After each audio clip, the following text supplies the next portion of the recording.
My name's George Heaton. I'm the founder, owner, and creative director at a brand called Represent.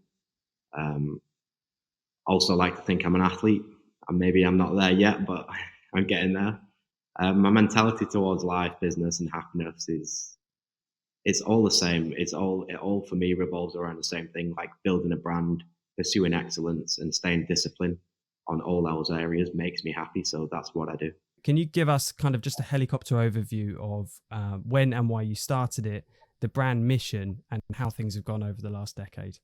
Yeah, sure. I mean, I started in 2011, and really then it was just an idea that stemmed from a graphic design project that I had in school. Well, actually, it was college at the time, but I was a graphic designer all my life, always into art, loved designing. My brother loved designing. He's a couple years older than me, and I just wanted to be what he was doing.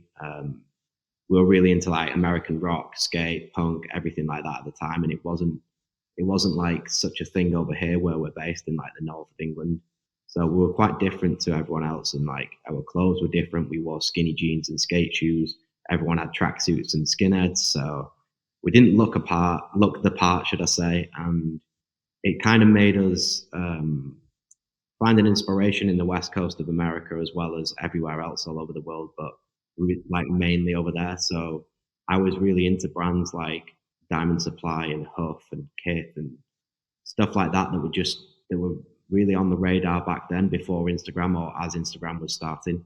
I'd go on YouTube every night and think, right, what are these guys doing? How are they living their life? What is it that I can do that is graphic design related that doesn't mean I have to go and be a graphic design teacher or I have to work for an agency or I have to make leaflets for someone. And I was big into my clothes. Like I said, I was inspired by the West Coast and oversized t-shirts, skinny jeans, skate shoes. So that just led me to creating a brand, and it was just a t-shirt that started with a box logo on the front saying "Represent." What sort of, not specifics, but what kind of revenue are you generating at the moment? Where are you located primarily, and how many stores are you in? Yeah, sure. I mean, the team now is at 55 people, but we're constantly hiring in all departments. Like this time last year, we was at 22, so it's grown massively over the past 12 months. And we're looking to be at around 100 by the end of this year. It'll probably happen earlier. Um, but in terms of revenue, I'd never really like to disclose the figures, but yeah, well, they say like a million ahead in fashion, so you can kind of work it out around there, I guess. We could have grown a lot faster in the previous years if we would have hired more, but as a kid coming from a family that my dad was like really into keeping it short, keeping it sweet, not many staff.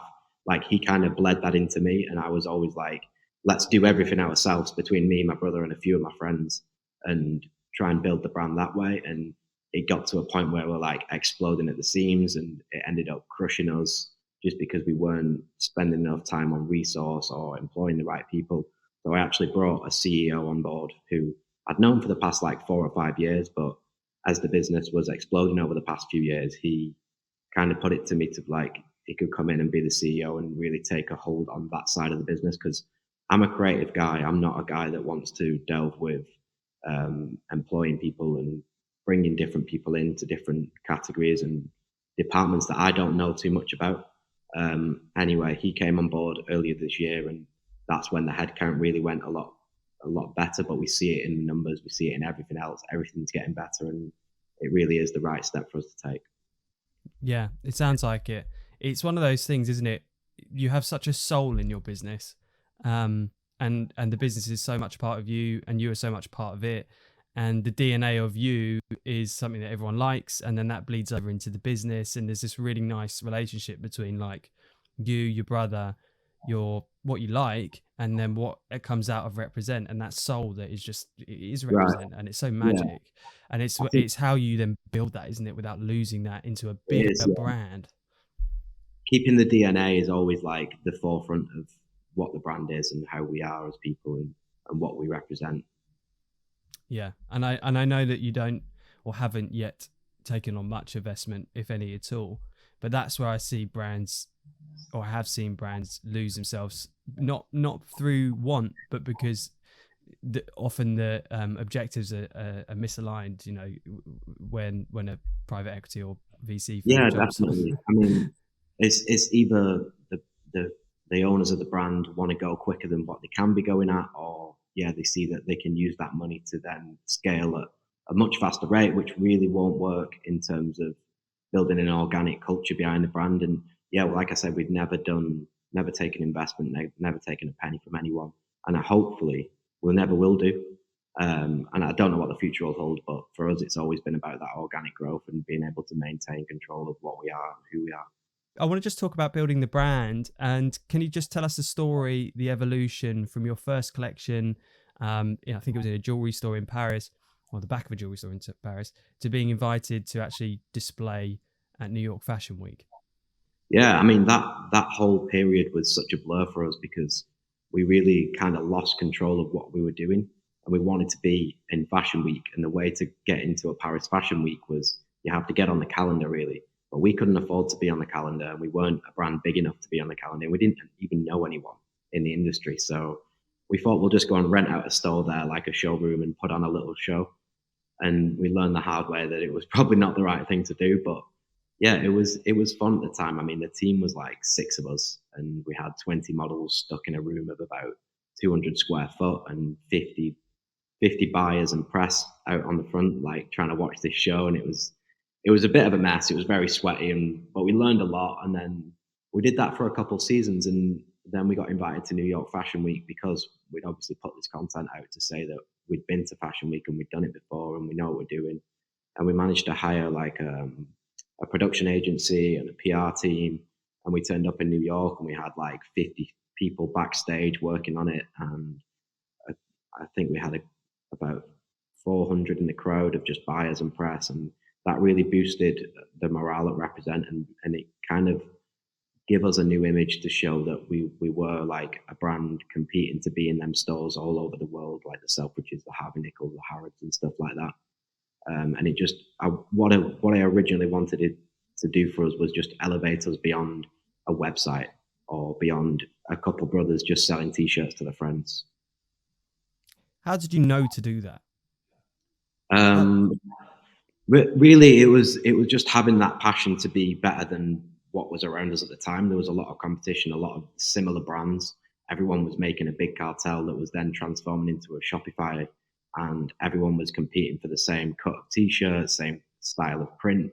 And I just thought, look, if we're going to do anything, we need to be way better than these guys. So let's prove ourselves. There's a moment in one of your videos where you come off stage, you and your brother, and it just looks pure ecstasy. What was that like when you smashed that show? I think it was New York Fashion Week. Yeah. Do you remember feeling that? Do you remember what that was like? I think it's like the relief of everything coming together and actually working out and nothing going too wrong. And just the whole finishing of that thing it's like when you finish a workout or when you're competing across the competition or whatever it may be, that like final moment of it happening is such a good feeling. And it's like, obviously your dopamine levels are super high and you're having a great time. Yeah. It looked like, you look like rock stars coming off a stage. Yeah. It was that kind of moment. I think it's because like you put 12 months worth of work into that one collection for this 30-second runway, and then it's just done. So you're like, oh, it's a relief more than it's like fun. Do you think that's dying out now? Do you think that's with content becoming so, I don't want to say quick and cheap, but it is, anyone can make content now. Do you think that level of content is dying out, that 12 months of prep for a moment in time? Or do you think that will continue? Do you have any opinion on that? I do, yeah. And it turns my head every day because I want to make great campaigns and I want to build these huge stories that lead into these great videos and show off the collection through its full meaning and like what it is to us. But one post on Instagram is all it takes for people to look at and go, oh, that's cool, like, on to the next, and it's gone. And then a week later, you've posted 7 more times and everyone's forgotten about that story that you told. So it's very difficult for someone who's a storyteller and a fashion collection creator to actually display that whole thing and let it run for its 6 months value of a collection seasons. So that was a struggle. But when we moved away from actually doing that and putting on runway shows and showing the collection 6 months early, and we just went straight into like weekly drops and much quicker content and more like most stuff that's really just raw and unedited, and chuck a t-shirt on the floor, take a picture of it, gets 10 times the amount of views and likes and comments as a full runway show that costs hundreds of thousands of pounds. So it's a shame in that way. But look, if you're a huge fashion brand and you're still selling to 1,000 stores and you've got to put that runway on and it's not a big expense, then yeah, it's great. But for an up and coming brand, I wouldn't suggest it at this day and age. Yeah, I mean, from my perspective, you can, as a watcher of Represent, you can see that some of the DNA of the fashion catwalk, or the runway, has been brought into the shoots that you do. In that they're very well planned out. Everything from the lighting, the models, the components are there. It just might not necessarily be on a runway for Exactly. 30 minutes. We've just got to be faster and a lot more consistent with the content than what we would be as a fashion brand sticking to a calendar. Yeah, but you do still have collections, and that seems to be, and this is again just an observation, the way that you operate the brand, as in you move from collection to collection to collection, with moments as well where the vault opens, as it did last night. But primarily you move from collection to collection to collection, and you make quite clear beginning and end moments in those collections. And is that the sort of operating system that you've just brought from Runway and from bigger fashion brands and you've adopted? Is there any like rhyme or reason behind why you do that? It is, yeah. And I believe that every collection should tell a story, and if it doesn't, and it just becomes too fluid, and it's just new stuff all the time that looks different to the last, or doesn't have a meaning, doesn't have thought process behind it, I feel like you'll lose the brand and like what the brand stands for. Like, we're selling expensive product and it's luxury quality product that needs to have a story behind it and needs to make the consumer feel like they're part of it, or they understand what's been put into it. I don't want to look like every other Shopify store that's just updating colorways of everything every couple of weeks. I've heard you say before as well, you've said high-end streetwear, and that is a term that we're all quite familiar with now, but wasn't maybe back in the day. And it's almost, they're two opposites. High-end and streetwear tend not to, sit together in the same sentence that often. Yeah.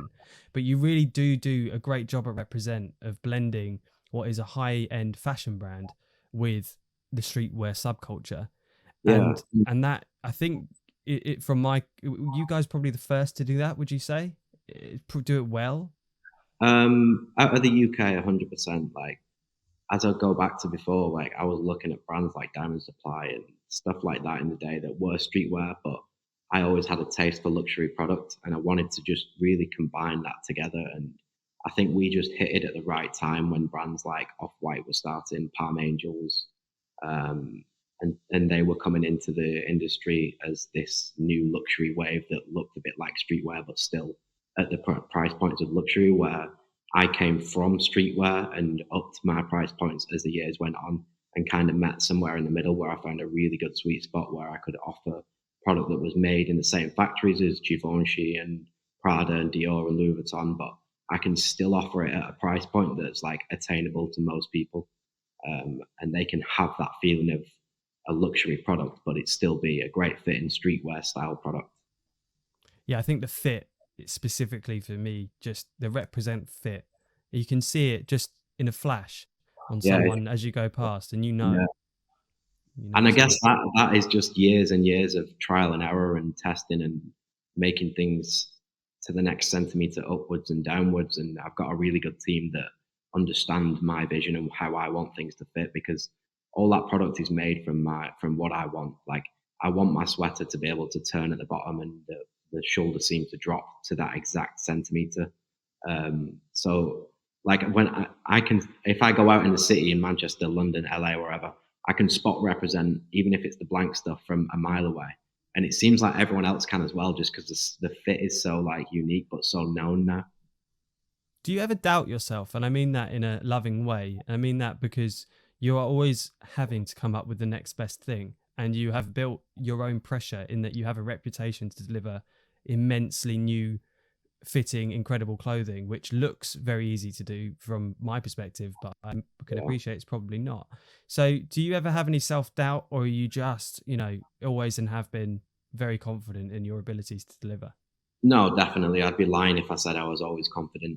I have doubts all the time. I always wonder, like, oh, when will this stop? When can the growth slow down? When can people think, oh, I don't want to wear represent anymore? Like, when does that happen in the brand? We've never been there before. We don't not experienced it. Like, but I do believe that if we stay true to who we are and we stay as cool as we can and we keep going at the rate we're going at and we stay meticulous with everything and my brother is the most meticulous person ever. The guys who are in charge of each department are like they've come up with me from day one, so they understand how things have got to look, and the brand perception and the image is everything. So I think as long as we don't lose that and we continue to make great products, then we'll be fine. And I think that as well, it all comes from myself and my brother and my friends. So like we've grown with that brand. Like the kids that were buying it in 2012 were also 18 years old like us, and the kids that are buying it now are the same people uh, that were buying it then. Like everyone's grown with the brand. It's not a stationary brand that you pass from 18 to 24 and then you move on to something better. It grows with you, and I believe that's why we can continue this sustained growth for such a long time. One of the incredible things you did, which I really appreciate, is the kind of documentation book, and I love that, and you took the time to get that and do that, and it's these little things that you invest the time in that again tie back to those days of the runway for me, where you spent that time really prepping something, really thinking something through for an end Wow. result. And that book is incredible, but in that book you talk about some steps about building a brand. Can you share maybe some of the things that really you think are important when building a brand? Yeah, I mean, going back to the same thing we've said all the way through this, it's all about holding that DNA. Like when I was a young kid making this brand, I was trying to search for that DNA, like what was represent, and I would take things from other brands and blend it together and try and figure out like what exactly we are. And it's a much easier process for me because it is me and I live the brand and it's what I want to wear. Like that's what I put out. And when I speak to kids now, whether it be at a pop up store or they stop me in the street and they ask for advice, I'll always say like, just go with the flow of what you want, because at the end of the day, there's a lot of people in the similar age bracket to you that think the same, that talk the same, that do the same, that wear the same. So if you can perfect that thing that you're wearing, there will be other people that will come and do that as well. With that book and the documentation of your journey, it's just such a organic journey, and you can see that nothing really ever felt forced or um, thought about in the way that how do we get our next customer. It all just felt very organic. Yeah, And has that continued, like even from the early days?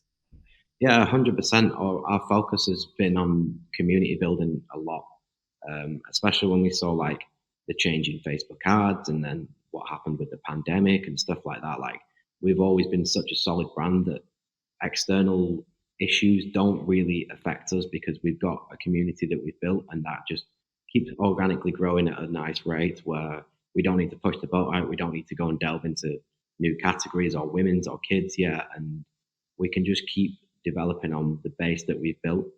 But like the documentary and what we do on YouTube and the book, like that's really, there's no monetary value on that for me. It's more about just letting people know what we're doing, what we're up to, what goes on behind the scenes. And like I go back to earlier when I said I was looking on YouTube for these guys like Nicky Diamonds and Shepherd Fairy and stuff, and I couldn't find like how to build a brand, what goes on, like what the team should look like, who are in the departments. So I wanted to be able to put that out there for the younger version of myself that can actually look at that and go, right, this is kind of how I do it. There's a little bit of a blueprint here I can learn from George, and then they can go and create their own brand. And honestly, for like a few years of us deciding, should we do the YouTube, should we not? Like that was always a question whether like, oh, are we actually cool enough to put ourselves out on YouTube? Like, are people going to look at us on Instagram and think we're one way and then watch the YouTube and think, oh, these guys aren't like the image that we see? Um, so I guess that was always like for many years I didn't have the confidence to put that out like, at all. Like I didn't know what people would think of me. I didn't know what they'd expect. But I think like as we've evolved together as the brand, and we've matured as people. Like, we can put that out there and we can have a bit of fun and we can show the reality behind the brand. So if I gave you a choice, which would you choose and why? You can either keep the brand as it is, as in represent all the brand equity that you've created, but you have to turn off the store, and the next time you turn it on, you cannot be in fashion. It needs to be a completely different industry or vertical. Keep the brand, different products completely. Or you can keep the category, fashion, and the products, but you have to rip the logo off and you have to just bring it out under a new brand. Which would you choose and why? Honestly, the latter, because I believe do we still get to keep our online presence? We're still the same people. Yeah, I think you can still be you. You just can't be represent. Then definitely that one, because represent is us, and we could, like, if we have to change the name and we have to change the logo, that wouldn't dent our ability to create, and we'd still be able to do what we love. Whereas I think the other way around, it'd be a very difficult step into darkness. And I'm not saying I wouldn't want to do that, because I'd love to do that, but I'd still like to keep the brand. Yeah, I think you're so much a part of it. I don't think you could ever not be a part of it, and it still be the same machine that it is. Maybe you don't have to be as a part of it. Does that scare you at all? Does that worry you? Do you know what? When I went through a period of time where I didn't love building the brand, and I fell out with it and stuff. And people would always ask, like, "Oh, when are you going to sell the brand? Or when's your exit? When's this?" But like, I don't believe there is one. Like, I want this brand to live on for as long as I do, and I want it to continue with the maturity that I'm gaining through it and what I'm learning. And maybe there'll be a time where, like, that doesn't add up. I don't know when that'll be. Hopefully not for a long time. And I love doing what I do. I love the team. I love coming into the office. I love getting down to like in the trenches with it. And just every day is like, there's new problems, there's new issues, and I come home and I'm exhausted at night, and I wake up the next morning and I'm absolutely full of energy and ready to go again. And like, I know that when people sell their brands or when they leave the brands, they say it was actually the journey that I enjoyed, not the sale. So like, I'm truly, I fully believe I'm loving that journey at the moment. So I don't want it to end. Yeah, I mean, what more? Essentially, a sale gives you what? Capital. What are you going to do with that capital? Exactly. Some points, especially if I think you are the kind of person I think you are, you get more out of simple things and smashing the gym. Yeah, you've got some things that 100%. Like, I live a very, very like basic lifestyle, really. So I don't need huge amounts of money and to be able to go and live somewhere else on a beach and whatever. I'd like, no, I prefer waking up and doing what I get to do now. One thing I was curious about with Represent, it's always been in the back of my mind, is that the brand is quite dynamic in that you chop and change logos. I don't mean, predominantly your feature logo is usually the same, but you do use alternatives. You have the Spirit of Ecstasy that features, you have Owners Club, you have Racing Team, you have lots of elements that you pull into the brand. And some of that I appreciate is simply to do with the collection. But some of those things linger on and have lingered on, like the Spirit of Ecstasy and things like that. So where most brands would typically say, right, that is our logo, those are our colors, and write those, biblically in stone and have no one touch them, you guys are a lot more fluid and dynamic. Is that anything you've ever thought about? Is it just what came naturally? Yeah, and like when we do collabs with other brands and like we get their decks, and you've got to use these specific Pantones, and you can't adjust the logo, you can't touch anything. Like, we've never been about that. We've never made a specific brand deck that says you can't do this and you can do this. Like, for us, it's about, if this design looks great, let's run it. And like, Mike loves designing new graphics all the time, and there's always new themes up and coming. And yeah, things run on, things last one season, some things last 10 seasons. But like, to me, there's endless opportunity out there. Why would you want to limit yourself to like one logo? Yeah, it makes a lot of sense when you say it like that, but it goes against every fiber of what every textbook has ever told me. But don't read the textbooks. If everyone read the textbooks and implemented them, everyone would be successful, I guess. So there's the learning. And who made the textbooks? Did they ever build the brands right? I don't know. That's a really good point. Yeah, who the fuck is writing textbooks? Who's written, and created a multi-million-pound brand? Probably no one. Right. Yeah. How have you built resilience into the brand? And what I mean by resilience is kind of anti-fragile. And Balenciaga recently slipped up pretty bad with the collection that they did. I'm sure that they didn't intend to, have it come out in the way that it did, but it did. Yeah. And that damaged their brand. Oh, I guess it damaged your brand. I don't have any data on that, but how have you built resilience into your brand? And have you ever maybe taken the risk too far? No, I just try to look over everything, and obviously, attention to detail is a massive strength at Represent, especially around the image of the brand. And I feel like the leaders that are in the team I can trust, and they've come up over the years of working together, and we know what to do and what not to do. And really, we're not at that like such a big level where things can slip under the radar, or like that Balenciaga campaign. I don't know what happened with it. I wouldn't even want to read about it. I don't care. Like it's nothing to do with my brand, and I wouldn't want to know like what the thing is behind it, why it's happened. It's just not on my radar. But I think as long as you can like keep hold of everything that you've got, like I post on all the Instagram, the Represent Instagram, the 247 Instagram, my own Instagram. I make sure I know exactly what content's going out. Same on the websites and stuff like that. Steph does all that, who's handled everything from the start. Like we're not stupid with things, and we wouldn't let things go out that isn't from ourselves. Like, and I think Balenciaga might have said that it was a creative director that they hired for that photo shoot that did that, but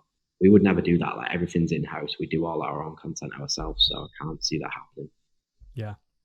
So I want to switch gears and just move into understanding a bit more about the nuts and bolts of what it takes to put together things like collections. So can you give us, as much as you're willing to give away, kind of the blueprint that you follow for launching a new collection? Just walk us through the process from Yeah, ideating and how you come up with ideas, and then actually, launching the collection on the site and in yeah. retail. What are the process and steps involved with that? It's a long, very long process. At the moment, it's around 14 to 16 months. So like the spring summer collection you'll see come out at the end of this month, early next month, that got done 16 months ago. So it's the process in those 16 months always begins with an ideology, concept, theme around the collection, which I'll come up with myself alongside Mike and James. James is my product developer, chief product officer, should I say, and Mike is the graphic designer. So what we'll do is together we'll sit there and we'll decide like this is the theme. This is, say if it's like vintage Americana, we'll take inspiration from these places, this place, put it all together. I'll create a bit of a deck that we can go to after a couple of weeks and look at and go, is this the right direction? If it is, we'll bring all the product developers in, we'll bring the garment technologists in, and we'll even bring sales in and marketing, and we'll look at it all together. And from there, we'll create like a SKU count. So it'll be what pieces we want to put in there, which types of outerwear, which types of denim, what t-shirts do we feel like we're missing, what hoodies are we lacking, what colors do we want to put into this palette. Then the girls that are all on product will go away and they'll kind of mock up my sketches into like full what tech packs. So I do everything just basically on iPad or on paper, and I'll sketch everything out. They'll turn that into like a reality, and we'll take shapes from previous products, or we'll buy new products in that we like the shape of, and we'll use different things from different seasons and different collections. Then we'll come back together again a couple of weeks later. We'll look at everything on boards and say, should this be in here? Should this get dropped? And we'll narrow it down. Then we'll basically take it to our suppliers where we'll start sampling. Sampling always starts with a first proto, which is just in a basic fabric, basic trims, just to get the shape, understand what the product is. Then a couple of weeks after that, it'll be second proto, third proto. Sometimes it'll go to SMS, where that means salesman sample. That'll be in final fabric, final print, final trims, everything like that. And that process altogether is around 3 months. So we'll fly out to Portugal quite a few times to make sure them garments are getting done right. It'll then all come in, and within the 2 weeks that it comes in, we will shoot the campaign, we'll shoot the ecom, we'll shoot all the flat lays for it, and then it'll go to market. So we'll do London, Milan, Paris, New York, where we host a showroom. And then that there is 6 months out from when that product will actually go online or go out to stores. So in that few weeks where it's in Milan, Paris, New York, and here, our sales guys will show the collection with the campaign, put together outfits and things like that for the buyers. They'll place their orders, then we'll place our orders for the online store, which now is 3 online stores. So there's 3 POs for that, then there's a million POs for all the other stores. Then it'll go into production. During production, we might adjust a few things, whether it's fits, fabrics, prints, colorways, and yeah, we'll deliver the product 6 months on from there. One question I have is, how do you plan 16 months ahead? What I'm struggling to get my head around here is I forget that you set the trends.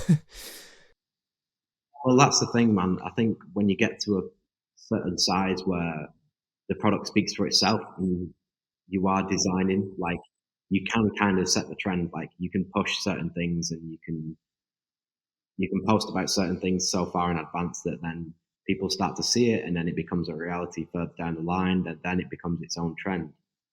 But yeah, that is a very hard part. And how many times do you iterate? How many? Because for me, I get decision paralysis. How do you how do you sign it off in your head? How do you go, no, that's it?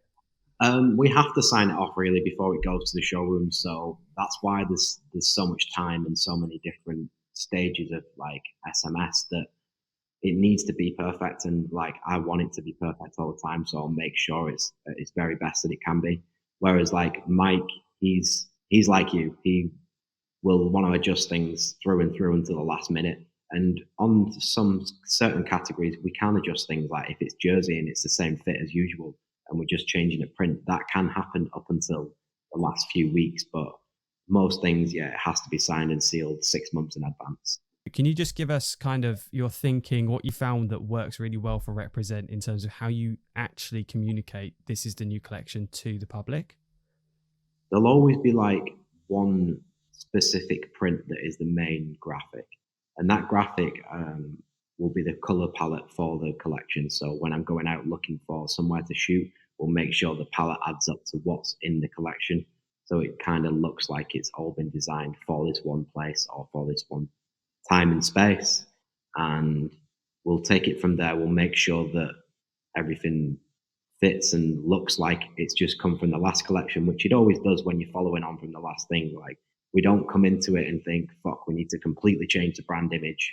Let's run with this new image and hope for the best. It's not about that really at this size that we're at now. It's about iterating what's done well, what's not done well, pushing products that are new that we want to see there. And what we usually say is there's always the good, better, and the best, which is like the best is a few pieces that are very like high quality, high price point, elevate the brand image, whether that's something that's been done in leather and it costs nearly £1,000, or it's a one specific shoe that's going to run in limited quantities. There's always a few of that, and that's probably like 10% of the collection. Then there's the better, which is all the new graphic designs, new pieces that are elevated from the last collection, and then that's probably around 30-40%, and then the main is just the core, the carryover, new colorways and things like that. Yeah, and you spend so much time as well. You can see it in the photography, and every time I look at a piece of kind of headline piece of content from Represent, whether it's an image or a short video, I always see something new, almost always. It's like literally yesterday when I was doing a bit more research, the current banner you have, I realized the clouds were made of the logo. And then, it's just these little things that you can, it looks so effortless, but it requires so much effort. And is that the return on investment for you there is obviously brand equity in the image of the brand. But do you even measure that, or are you just like, how do you allocate capital to that? How much is enough? How much is too much to spend on something like that? Or is it just done by, look, we need it to be what we need it to be, and we'll spend what we need to together? I'm always terrible putting budgets together, and I don't like putting a number on things. So when it's creating content, which is what I do, I don't put a budget there. I just kind of figure out like, this is around where we want to spend. Let's go to a few things and see what we can do and try and make the best out of it. And just over time, we've realized like what we can do within ourselves, or who we have in our close network that can make these things happen. And look, we've had times where we've been to agencies and they've quoted us 200 grand to do a photo shoot with this guy, and it looks like this, and this is going to happen. And we can just go and recreate it for 5% of that cost, and it probably look better anyway. So I've got a lot of really like talented people in the team, which is great. And they all understand the same vision. And it's kind of at a point now where even though I still go to every single shoot and I still do the e-com and I'll still do all the garments on the concrete floor and make them look a certain way. I do have a good team that could kind of carry that on for me now. Mm-hmm. It's always good to know. But why would you want to? And you enjoy it still, right? Yeah, I love doing it. Yeah, and like I love what the feedback loop is when it gets posted on Instagram. Like that's what it's all about for me. So I just want to really quickly touch on customer acquisition, just because you guys, I don't see a lot of your ads. I've looked back at Facebook. You don't run a lot of ads. The ads you do run are very straightforward. I wouldn't describe them as tactical. I'd describe them more as just awareness, and they don't come across, hooky or clickbaity with the headlines, or there doesn't seem to be much in terms of tactical customer acquisition. I wouldn't necessarily expect to see that from a high-end streetwear brand necessarily, although some have started to move that way. In terms of your customer acquisition and your growth to date, how have you done it primarily in terms of actually growing the customer base? Has it just been organic, or are you investing and more in some of these other channels? We do invest in them. It's not a great deal. It's not a huge percent, which most brands will do, but we like that for us is just a bonus. Whereas the organic way of doing it has always been the main focus. It's the Instagram, it's the brand image, it's building a community, and it's nurturing that community and really giving them the best experience they can, whether it's coming onto the website and managing to get on the prestige account and building up their points and having this lifetime value where they can use it as a discount, or it's inviting them to our pop-up stores, or come and seeing the guys. We'll do like community days where we'll get feedback from the customers and give them tons of freebies. We'll do Christmas gifts for everyone that's in them VIP lists and stuff like that. So it's all about really just building a community and nurturing it and letting that speak for itself. And word of mouth is always number one for us. Like the Owners Club collection that we launched last year, which is now such a huge part of our business, is like a walking billboard. Like you can see that Represent logo on someone's back from a mile away. So the more people that see that, the more people that get into the brand, and it works that way rather than having to put everything into Facebook and Instagram. I wanted to talk about that. That's a really good point about people wearing it and people seeing it. I love the story about Justin Bieber. Can you just give us a quick overview of how that happened, how that came to be? Yeah, definitely. I mean, this was a long time ago now. I think it was 2016. And we were in Manchester just at a friend's bar that he just opened, and Bieber was on tour, and he was playing at the MEN, and he came into the bar like after the show, and James, who I mentioned earlier, he was head to toe in rap, bumped into Bieber in the toilets. Bieber said like, "Shit, I like the clothes. Can I give you my number to the security guard or whatever?" James spoke with him overnight, and then they were like, "I'll come to the house, drop some clothes off." So we're like scrambling around like, okay, sick. This is the biggest artist in the world. He can wear whatever the fuck he wants. He might wear Represent. So we filled the boot of the car up. We drove to like Chester it was in like a mansion in some back alley, back lane somewhere. And there was fucking girls just stood around for miles and miles, like trying to figure out where his address was. And we pulled up to these gates, drove into the house, and like, I bet you turning up in a Rolls Royce didn't help. Yeah, it definitely didn't help. They probably thought he was in it. And we just dropped the clothes off with him. And then like next day he's on stage in London wearing it. Then he's in the Netherlands wearing it. Then he's in Japan wearing it. And we were just so like shocked at the time because he was the biggest artist in the world. And we were like the small fish in this luxury streetwear pond that he could wear anything he wants, but he chose to wear our brand. So it kind of spoke volumes of what we were trying to do. Yeah, it's a good moment. And Diddy recently? Yeah, Diddy the other day. He's been wearing it a few times. It's pretty sick, that. I love it. Yeah, it's unreal. It looks so clean on him as well. Like he really takes good care of it. What other celebrities have just sort of gone, yeah, that's pretty cool? I'd say, oh man, we've had everyone in it. Post Malone, even like Mac Miller back in the day. I remember getting on Mac's tour bus in Manchester and giving him a few hoodies. And this was like the year I started, and he like ran upstairs, put them on, ran back downstairs. He's like, "Oh, these are fucking sick." And then it was his profile picture on Facebook the next day. Like, I had like 50 of these hoodies, and he's putting it out there. And like, that was like a moment for me where I was like, shit, we can really like do something with this brand. It's funny, isn't it, that when you make a really quality product and spend the time and attention to build the other elements around the product, like the content. I don't want to call them influencers, but people that have influence wear your products and are buzzing to wear your products. You don't Yeah, have to pay them 50 million for like right. a year That, of. that to me is the best thing about Represent. Like I can put it on people and they can wear it with pride, and they don't have. It's not like, oh, I'm getting paid to wear this. That's why I'm wearing it. I would hate that to happen for my brand. Yeah, I get it. And that ties into, I guess, how retail became such a part of Represent and opening up in how many stores across the UK? Across the UK, in terms of actual stores, we've cut it down to just Harrods, Harvey Nichols, Selfridges, Flannels, and a couple others. But obviously, like Flannels will have 50 stores. But we just want to be in the best and the biggest partners around the world. Yeah, yeah, it makes sense for you guys. And has that always been a part of the business that you treat as a business? And what I mean by that is, you're not. Do you deal with that personally, or do you send someone else in for you to deal with the sort of B2B side of it? Originally, I did, and it was always just like a bonus on top of what we do anyway.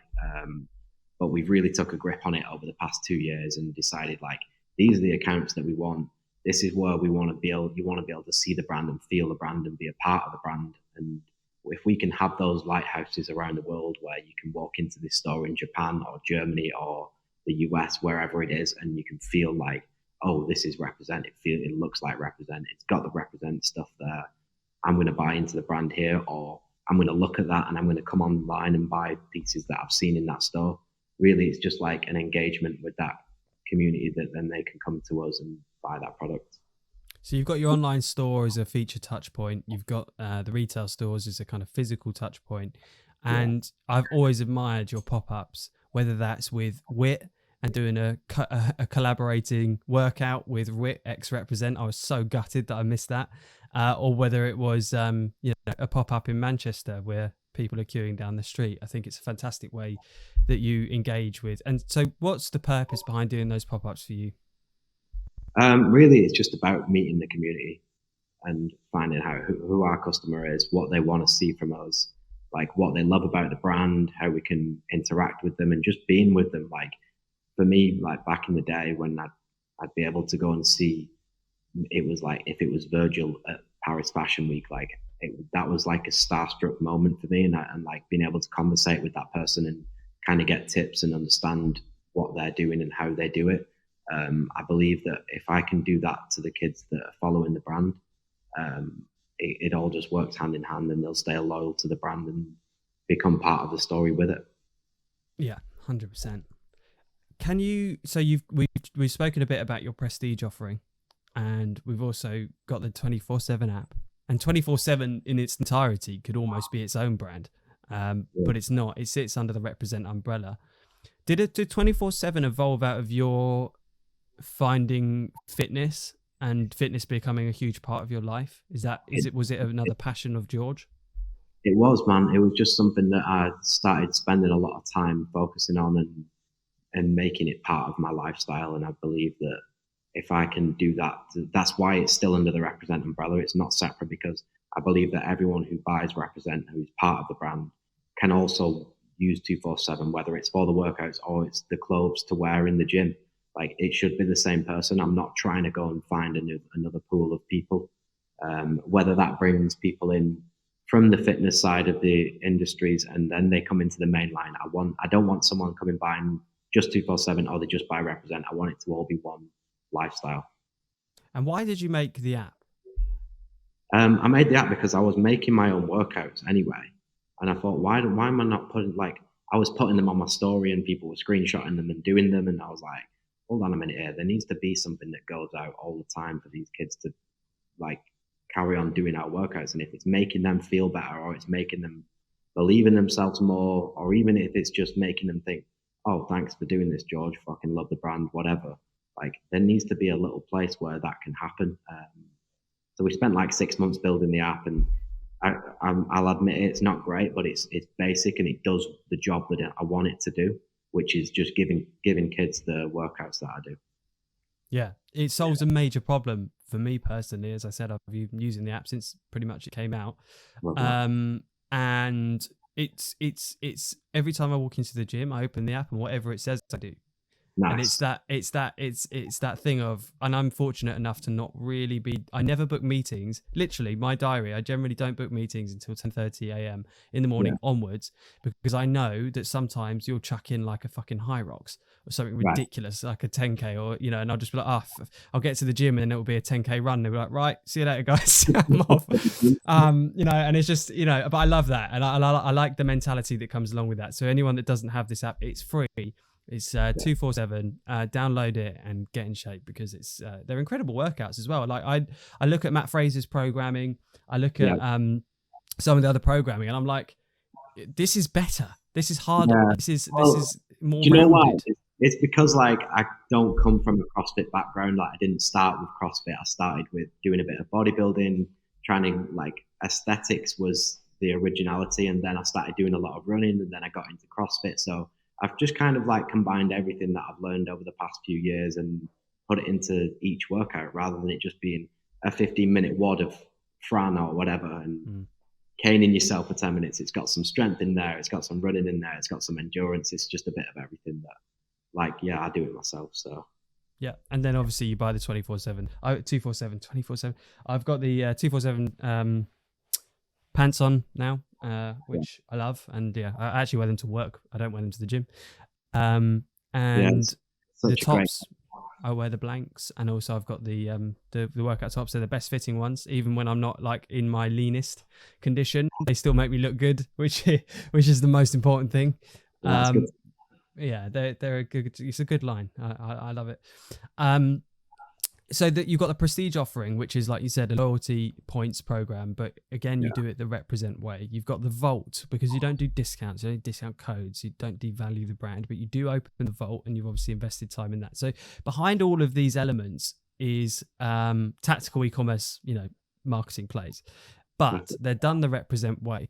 Now, do you do that and think about that, is what I'm trying to understand. Do you sit down and go, right, we need to offer a loyalty program. What does the represent loyalty program look like? Or do customers go, hey, we want to be rewarded for being customers, and you make it that way? Like what's the process? Or do you have like monthly meetings about how do we optimize our website for this? Yeah, I mean, we sit down every now and then when something new can come into play, and we decide how we're going to do it and how we're going to make it unique to us, and how we're going to make it a hype thing where kids can really like get into it. Like, okay, you can only get into that vault if you have a password. You have to sign up, and if you're a prestige member, then you get in early access. So you can build all these things as a customer where you get like a better and better way of getting into the brand, and being able to buy product that sells out really quick, faster than anyone else. And that'll lead on, obviously, like there's going to be an app soon where they can get product a day before everyone else if they have the app. So it's just about building all these new touch points for customers where they can feel a certain way. Yeah. So your 3PL, you recently moved from fulfilling your own stock and distributing that into a 3PL. What was the driving force behind that, and how has that played out for you? Has it been a good move? What sort of things has it done? Well, originally it was about 18 months ago when we did the move, and it was just because, look, they're experts in what they do. They have a million resources. They can expand globally for as much as we want. Like if we decided, okay, we're growing at 5 million%, they can handle that for us. Whereas if we had our own warehouse and we're operating out of the UK, we'd then have to go and find somewhere in Europe, find somewhere in the US. Like it's such a long process, and you don't know the local couriers, you don't know the currencies, you don't know all the shipping terms. So we wanted to partner with someone that has tried and tested, and we came through the guys at Gymshark, who handed us over to Blackman, which run our distribution now out of Belgium and the UK and a few spots. And we've been able to just grow at such a better rate because we've got that connection there, whereas we can now focus on what we're good at, which is design and marketing. Yeah, we had Paul Richardson on the show. His episode's not out, but he did exactly the same. He almost, I don't know if you guys were the people that got in touch, but he said he puts people in contact with exactly that was those all companies. Yeah, good dude. Okay, so sort of coming into the end here, if you were to start a fresh brand tomorrow, even if it was, if you hadn't put 247 under the umbrella of Represent, if you'd have done that without you behind it publicly, just as a brand itself, standing on its own, what would you be focusing on to replicate the success that you've had at Represent? If I was to make a new brand completely, let's take 247 as an example. Wow. Just say you launch a brand called 247, it doesn't exist, and you are not allowed to be the face of that brand. What are the kind of things you're going to do to sort of make it a success? Everything that doesn't involve me personally in the brand now, which is the community building and letting the product speak for itself and trying to offer the best product on the market for the price point. Because at the end of the day, if I can send a product to someone and they be ecstatic about they've only had to pay this price for it and it's as good quality as this, they're going to keep coming back to that brand. So for me, it's all about quality and perception. Quality and perception, definitely. If Represent could be a 9-figure brand, and I believe it absolutely could be, have you got a game plan to get there? Do you have a feeling about how you make that happen? Do you want to make that happen is another question. Yeah, 9-figure in revenue. If we carry on the way we're going, it'll happen very soon. Oh, right. Okay. Oh, yeah, we just got to carry on with what we're doing. We don't need to explore other markets or do anything out of the blue or take investment or do things that we're not comfortable with. If we carry on at the rate we're at, we'll be there quite soon, yeah. Have you figured all this stuff out between you and your brother, or have you had advisors along the way that have sort of just been able to bounce things off? No, we just figured it out as we're going along. We don't plan too far in advance. We don't look too far ahead. We don't make stupid ambitions, but like I've always wanted this brand to be the best brand in the world. And if that's always in my mind and I can get to that point at one stage, then like I'm loving it. That's inspirational. That's so good. And you never bitch and moan. This is what I love. You get on with it. You're loving it. Like, you know what? I used to, man. I used to be a real. Oh, really? Yeah, I always had that. Like the weather used to piss me off. People used to piss me off. Like everything did. And then one day I just decided, like, stop fucking doing that. Like, you're in a great place. You got to be optimistic. And I think my life just changed from that moment a few years ago. Yeah. So, stoicism. I've seen you post a few very stoic quotes before. You read a lot of the books that I read, and I recognize some of the chapters that you post. And how long has that been a part of your life? And what routines and habits do you do around reading and absorbing that kind of content? Probably for the past 3 years now, I've been reading a lot. I'll try to aim to read a book a month. Obviously, yeah, we've read a lot of the same books, and a lot of them repeat themselves, but there is great ones, especially on stoicism. I think Ryan Holiday is such a good author, and he tells a lot of good truths. And just when you can implement things into your life, whether it be discipline or being calm or taking things away from stoicism, then I do believe that it can just help you have a more grateful, easier, more relaxing life, definitely. But do you have to work to be disciplined, or is it just part of who you are? No, I think you've got, it's a skill you've got to develop. And luckily I had a dad that was very disciplined in his way of working and always being on time, and that kind of got drilled into me, and I made sure I kept that through college and school and university, and made sure like I'm never late, and things like that just trickle into other aspects of your life until you get to a point where it is your whole life, and you're disciplined about everything, and you can I just believe like discipline is the number one skill that once you develop it, you can use it in everything in your life, and it will make your life a lot better. What's your favorite non-Represent item in your house? Oh, probably my sauna. I love the sauna. Have you got an infrared one or a proper one? No, a proper one. Good. Can't be doing that infrared stuff. Have you got an ice bath? Don't need it up north. It actually gets delivered next week. I'm excited for that. Which one is it? It's a brand called Finmark. Right. I was going to get a brass monkey one, but they're so expensive. So I got one. That's not a word I ever thought I'd hear coming out of your mouth. You drive a Rolls Royce. I told you I live a very like easy life. I could live quite cheap. Yeah, fair enough. Is it a flowing water state one? Is it constant water, or is it just refrigerated still water? No, it's flowing water. Oh God, good luck. You go to bed super early and you wake up super early. I commend that. But when you've got stuff going on in your head and maybe meltdown at work or anywhere else, how do you still go to bed at that time when there's so like for the perfect you've got a really stressful situation that needs to be dealt with and it's time sensitive? Yeah. Are you still taking yourself to bed at 8 p.m.? Yeah, 100%. I don't think anything can't wait until tomorrow. If it's in business, obviously, if there's family issues or something like that, then maybe it'll change my bedtime. But in business, there is always tomorrow when things can be sorted out if it's not been done the day before. But usually, it's always done the day before. I've not had any problems come up late at night that have to be dealt with. Okay. Something you never talk about, and I don't know why, is food and supplements and things like that and your macros. And is that intentional or is that just something that I've missed?